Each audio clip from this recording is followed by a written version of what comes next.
जिथे साधु सिंह धर्मसोत गिरफ्तारी मामले दे विच कई अहम खुलासे होए ने ते हरमोहिंदर सिंह ठेकेदार दी डायरी तो यह खुलासे होए दसे जा रहे ने। खैर दे दरख्तां दी कटाई दे परमिट लई यह रिश्वत दित्ती जांदी सी। प्रति सीजन 7000 इन्हां दरख्तां दी कटाई बदले यह रिश्वत दित्ती जा रही सी। धर्मसोत नूं प्रति दरख्त 500 रुपए, 200 रुपए वन मंडल अफसर नूं 100 रुपए प्रति दरख्त, रेड अफसर नूं ते 100 रुपए बकौक अफसर नूं रिश्वत दित्ती जांदी सी। प्रति सीजन 7000 दरख्तां दी कटाई बदले 70 लाख रुपए दी रिश्वत दित्ती जा रही सी। बिना रिश्वत दित्ते ठेकेदार नूं परमिट नहीं मिलदा सी। कमलजीत नां दे विचोलीए वल्लों रिश्वत दी रकम धर्मसोत तक पहुंचाई जांदी सी। साडे ब्यूरो चीफ पंजाब नितिका महेश्वरी साडे नाल जुड़ चुके ने। सिद्धे उन्हां दा रुख करांगे। नितिका, इस डायरी तो होए खुलासे एक पुख्ता एविडेंस इस मामले दे विच मन्निया जा रहा है। हालांकि इस मामले दे विच लगातार कांग्रेसी आगू इस तो मुकरदे ही नजर आ रहे हैं। बिल्कुल, देखो जो डायरी दे विच खुलासे हुए ने उसे दे ही FIR नंबर 7 जी दर्ज की गई सी, जिहदे विच साधु सिंह धर्मसोत, कवलजीत सिंह ते नाली चमकोर सिंह इन्हां सारिਆਂ ਨੂੰ पार्टी बनाया गया सी, यानी कि नॉमिनेट किया गया सी, इन्हां सारिਆਂ ਨੂੰ नामजद किया गया। अज इस FIR दे विच DFO जिहड़े ने गुरअमनप्रीत सिंह उन्हां ਨੂੰ भी जिहड़ा है नामजद कर लिया गया है। तो अज जो धर्मसोत की पेशी हुई मोहाली कोर्ट के उन्होंने कहा ठेकेदार को बचाने की कोशिश कर रही है पुलिस। इसका कारण यह है क्योंकि ठेकेदार की डायरी दे विच सारी जानकारी जी है वह लिखी हुई है तो कई वड्डे खुलासे ये किए गए हैं। ना सिर्फ पेड़ों की कटाई को लैके जी करप्शन की गई, यानी कि हर एक पेड़ से 500 रुपए जोड़े दिते जाते थे, ना सिर्फ उसका हवाला दिता गया बल्कि ये तक किया गया कि जोड़े वन मंडल के अफसर से अमित चौहान क्योंकि वो करप्शन दे विच लिप्त सीगे। यही कारण सीगा कि साधु सिंह धर्मसोत दे जिहड़े क्लोज सीगे कवलजीत सिंह उन्हां तो जिहड़ी नाजायज़ माइनिंग वो कर रहे सीगे वो भी करन दित्ती जांदी सी। इत्थों तक कि ये कहा गया कि कई तरह की जिहड़े पेड़ां की खरीद नूं लैके एक मुहिम तुसीं देखोगे कि सरकार हर बार चलाउंदी है, वन लगाओ मुहिम या फिर बूटे लगाओ मुहिम, उहदे विच भी कई घपले जिहड़े ने ओह कीते गए ने। इसकी जानकारी भी इस डायरी दे विच दित्ती गई है।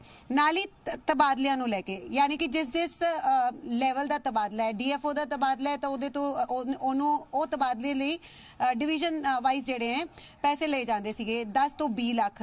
जे गल की जाए वन जिहड़ा मंडल के अफसर ने उन्हां लई अलग रेट जिहड़े हैं तय किए गए सी। रेंजर लई 510 लाख जिहड़े हैं वह तय किए गए सी। तो इस तरह करप्शन जिहड़ी है वह की जा रही सी। क्योंकि इस डायरी की जदों असीं गल करते हैं, क्योंकि FIR नंबर 7 दे विच इस डायरी बारे सारी जानकारी दी गई है। वापस आऊंगी, अपडेट तुहाडे तो लऊंगी, तुसीं बने रहो साडे नाल। इत्थे माजरत दे नाल तुहानूं रोक रही हां। साबका मंत्री साधु सिंह धर्मसोत दी पुलिस रिमांड दे विच भी इजाफा हो गया ते विजिलेंस वल्लों मोहाली अदालत दे विच पेश किया गया। कोर्ट ने 3 दिना पुलिस रिमांड वधाया। पेशी तो बाद साधु सिंह धर्मसोत ने बयान दिते ने कहा ठेकेदार नूं पंजाब सरकार बचा रही है।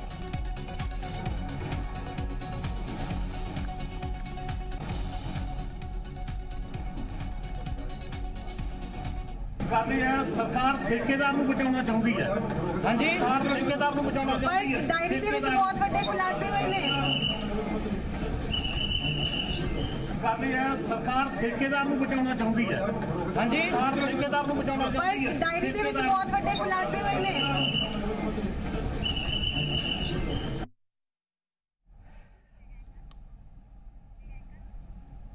नितिका लगातार साडे नाल इस खबर ते बने हुए ने। नितिका, ठेकेदार नूं बचाउण दे इल्जाम सरकार ते लगाए जा रहे ने, ठेकेदार नूं क्यों ही बचाना चाहेगी? इस पिछे की तर्क ने धर्मसोत दे?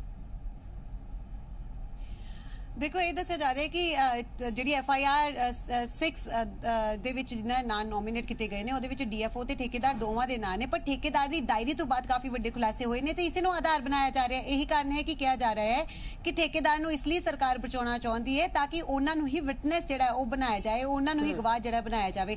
फिलहाल असीं पहला सिंपल इंफॉर्मेशन ये दस दिए कि अमृता साधु सिंह धर्मसोत नाल ही कवलजीत ते जिहड़े OSG सीगे ਚਮਕੌਰ ਸਿੰਘ, ਇਹਨਾਂ ਤਿੰਨਾਂ ਨੂੰ ਮੋਹਾਲੀ ਪੁਲਿਸ ਨੇ 3 ਦਿਨ ਦੀ ਪੁਲਿਸ ਰਿਮਾਂਡ ਤੇ ਹੋਰ ਭੇਜ ਦਿੱਤਾ, ਯਾਨੀ ਕਿ ਇਹਨਾਂ ਦੀ ਰਿਮਾਂਡ ਜਿਹੜੀ ਉਹ ਹੋਰ ਵਧਾ ਦਿੱਤੀ ਗਈ ਹੈ, ਕਿਉਂਕਿ ਵਿਜੀਲੈਂਸ ਵੱਲੋਂ ਇਹ ਹਵਾਲਾ ਕੋਰਟ ਦੇ ਵਿੱਚ ਦਿੱਤਾ ਗਿਆ ਸੀਗਾ ਕਿ ਡਾਇਰੀ ਦੇ ਵਿੱਚ ਜਿਹੜੀ ਇਨਫੋਰਮੇਸ਼ਨ ਹੈ ਉਸ ਨੂੰ ਲੈ ਕੇ ਅਸੀਂ ਆਮਨੇ ਸਾਹਮਣੇ ਬਿਠਾ ਕੇ ਇਹਨਾਂ ਤੋਂ ਪੁੱਛਗਿੱਛ ਜਿਹੜੀ ਹੈ ਉਹ ਕਰਨੀ ਹੈ। ਇਸ ਦੇ ਨਾਲ ਹੀ ਕਿਉਂਕਿ ਇਸ ਮਾਮਲੇ ਦੇ ਵਿੱਚ ਹੁਣ ਡੀਐਫਓ ਨੂੰ ਵੀ ਨਾਮਜ਼ਦ ਕਰ ਲਿਆ ਗਿਆ ਹੈ, ਉਹਨਾਂ ਨੂੰ 14 ਤਰੀਕ ਤੱਕ ਰਿਮਾਂਡ ਤੇ ਭੇਜਿਆ ਗਿਆ ਹੈ। ਨਾਲ ਹੀ ਸੰਗਤ ਜਿੱਥੇ ਅਸੀਂ ਸਾਧੂ ਸਿੰਘ ਧਰਮਸੋਤ ਦਾ ਦੱਸ ਰਹੇ ਸੀਗੇ ਕਿ ਕਿਸ ਤਰ੍ਹਾਂ ਬਦਲੀਆਂ ਨੂੰ ਲੈ ਕੇ, ਬੂਟੇ ਜਿਹੜੀ ਰੁੱਖਾਂ ਦੀ ਕਟਾਈ ਨੂੰ ਲੈ ਕੇ ਤੇ ਨਜਾਇਜ਼ ਮਾਈਨਿੰਗ ਦਾ ਤੱਕ ਇਹਦੇ ਵਿੱਚ ਜ਼ਿਕਰ ਹੈ ਕਿ ਕਿਸ ਤਰ੍ਹਾਂ ਜੰਗਲਾਤ ਦੀ ਜ਼ਮੀਨ ਦੇ ਵਿੱਚ ਮਾਈਨਿੰਗ ਕਰਵਾਈ ਜਾਂਦੀ ਸੀਗੀ ਤੇ ਉਹਦੀ ਪਰਮਿਸ਼ਨ ਲਈ ਵੀ ਜਿਹੜੇ ਰਿਸ਼ਵਤ ਲਈ ਜਾਂਦੀ ਸੀਗੀ। ਇਥੋਂ ਤੱਕ ਕਿ ਜਦੋਂ ਸੜਕਾਂ ਕੱਟਣੀਆਂ ਹੁੰਦੀਆਂ ਸੀਗੀਆਂ ਕਿ ਜੰਗਲ ਦੀ ਜ਼ਮੀਨ ਤੋਂ, ਜੇ ਕਿਸੇ ਨੇ ਕੋਈ ਪ੍ਰਾਈਵੇਟ ਕਹਿ ਸਕਦੇ ਆ ਕਿ ਹੋਟਲ ਬਣਾਉਣਾ ਹੈ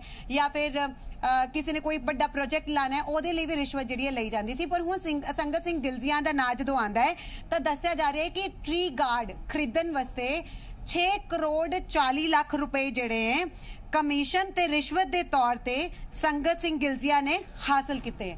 ਇਸ ਡਾਇਰੀ ਦੇ ਵਿੱਚ ਇਹ ਖੁਲਾਸਾ ਵੀ ਜਿਹੜਾ ਹੈ ਉਹ ਕੀਤਾ ਗਿਆ ਹੈ। ਨਾਲ ਹੀ ਕਿਸ ਨੂੰ ਕਿੰਨੀ ਕਮਿਸ਼ਨ ਜਾਂਦੀ ਰਹੀ ਹੈ ਉਸ ਦੀ ਪੂਰੀ ਜਾਣਕਾਰੀ ਇਹਦੇ ਵਿੱਚ ਦਿੱਤੀ ਗਈ ਹੈ। यानी कि बहुत कुछ खुलासे ਜਿਹੜੇ ਨੇ ਉਹ ਇਸ ਡਾਇਰੀ ਦੇ ਜ਼ਰੀਏ ਹੋਏ ਨੇ।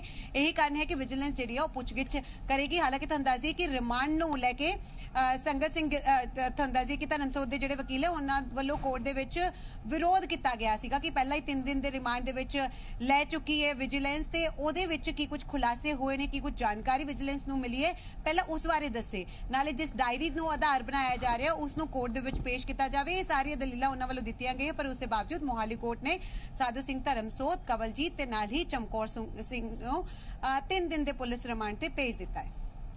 बिल्कुल 3 दिन के पुलिस रिमांड से भेजा गया। अगली पुछ पड़ताल जाहिर तौर पर नितिका इन्हां तो की जाएगी, पर फिलहाल ये मामला लगातार सियासी तूल भी फड़ रहा है। लगातार जिथे विरोधी कांग्रेस से इल्जाम लगा रहे हैं कि कांग्रेस बचाने की कोशिश कर रही है, उत्थे कांग्रेस का की पक्ष इस नूं लैके सामने आ रहा है। देखो कल भी जो राजा वड़िंग तो सवाल पूछा गया सीगा कि यह कहा जा रहा है कि कांग्रेस अपने लीडर नूं बचाउण दी कोशिश कर रही है, पर उन्होंने वालों कहा गया सीगा कि किसी ते कोई आरोप लगे ने, हाले वो साबित नहीं होए। इस तरह तो आम आदमी पार्टी के सीनियर लीडर सत्येंद्र जैन ते बहुत सारे आरोप लगे ने। ईडी जिस तरह उन्होंने तो पुछगिछ कर रही है, उन्होंने कहा कि वो भी तो आरोप ही ने ना, हाले जुर्म कबूल तो नहीं उन्होंने किया या फिर दोष जेडे वो तो तय नहीं हुए। राजनीति जी इस मामले से जरूर हो रही है, पर मोहाली कोर्ट दे विच अज जिहड़ी सुनवाई हुई है उस दे विच विजिलेंस वालों जिहड़े फैक्ट्स रखे गए ने उसे दे आधार ते 3 दिन की जिहड़ी रिमांड है वो वधाई गई है। क्योंकि ना सिर्फ साधु सिंह धर्मसोत जो 3 साल जंगलात मंत्री रहे उस वेले किस तरह करप्शन हुई है उसकी जानकारी ये दी गई है, बल्कि संगत सिंह गिलजियां हालांकि बहुत घट टाइम लिए जंगलात मंत्री रहे पर उन्होंने वालों भी किस तरह करप्शन की गई है उसकी पूरी जानकारी भी दी गई है कि किस तरह 100 रुपए तो लैके 200-500 रुपए की कमीशन जिहड़ी है और अलग-अलग ऑफिसर्स नूं जिहड़ी है वो दित्ती जांदी सी, नाल ही लीडर्स नूं दित्ते जांदे सी। बिल्कुल